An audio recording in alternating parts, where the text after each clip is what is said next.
Hey, do-it-yourselfers. Just wanted to make a simple video to show you how simple it is to convert the Harbor Freight cement mixer from an electric to a gas engine operated. Originally, when I would run 2 bags of concrete in the Harbor Freight mixer, it basically seemed to really struggle with that second bag.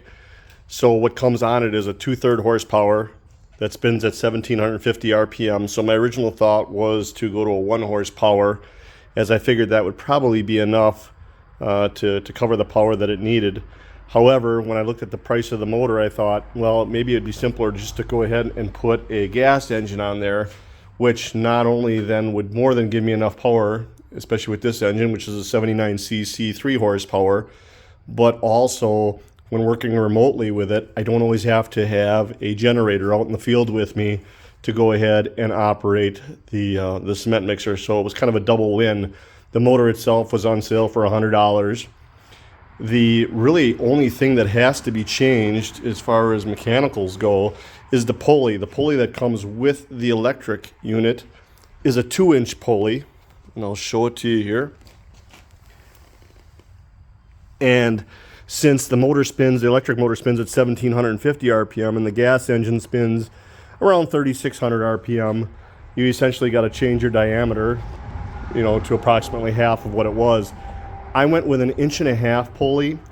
The shaft diameter is 5/8. So where I found the pulley was from a company called agrasupply.com, and if you Google up 1.5-inch by 5/8 pulley, you will see that pulley right there.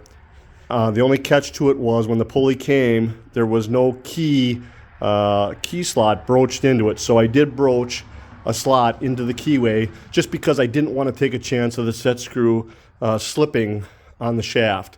So I did go ahead and I broached that and I put the key in there and then went ahead and tightened up the set screw, of course. The belt that comes with the unit, the electric unit, worked just fine with what I had. The mount plate also accommodated the 3-horse engine perfectly. The guard, I had to go ahead and cut that in half, and you can tell I cut it in half. It was used with a plasma cutter to cut it in half, but you can cut it whatever's easiest for you to cut that guard in half, just in order to clear the engine. It still covers the pulley, it still covers the belt. That was my concern. I don't want anybody to get their hands in there type of thing. And then I went ahead and I painted it black, and I put door edge guard around it just to protect the sharp edges that were around the guard, so that you don't want to get cut on it, and it makes it more aesthetically pleasing as well. As far as mounting the engine, the slots that were underneath on the plate, and you can kind of see the slot a little bit up in here, was actually the same size hole pattern on the Harbor Freight 79cc engine as it is on the electric motor plate that you can see down here. All I did was I opened up the holes slightly bigger just because the offset just wasn't 100% quite right. So I went ahead and I enlarged where the holes were going to be just slightly again in the slotted holes, and then it bolted right up and I was essentially done. So I'm going to start the unit here and then jump right back in, and you can see how well it performs.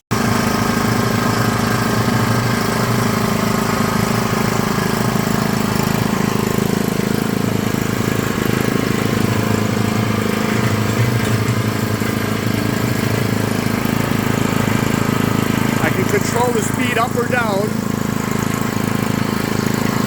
with the throttle, of course, of the engine.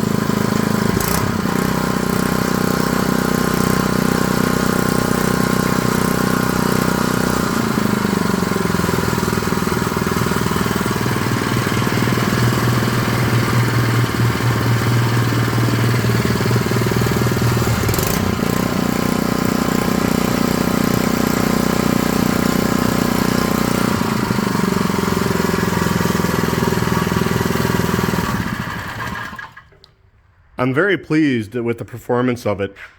I understand that when you start the engine, yes, it will start turning, but you're turning at basically 1 RPM per second.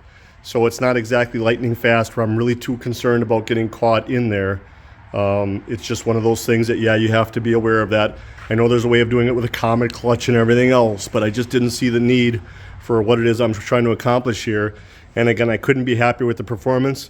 When I let it run at idle, it basically will do the job of what that 2/3 horsepower unit was doing, and is more than capable now of doing the job. So I think it's well worth doing, and it took me a total of probably 2 hours maybe to complete the project, so I couldn't have been happier about that. And again, the only part I had to purchase was the pulley and the engine.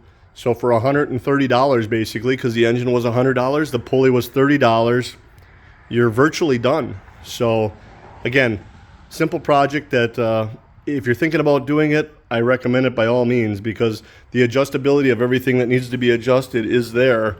And I think you'll be very pleased with it, just like I am. Good luck.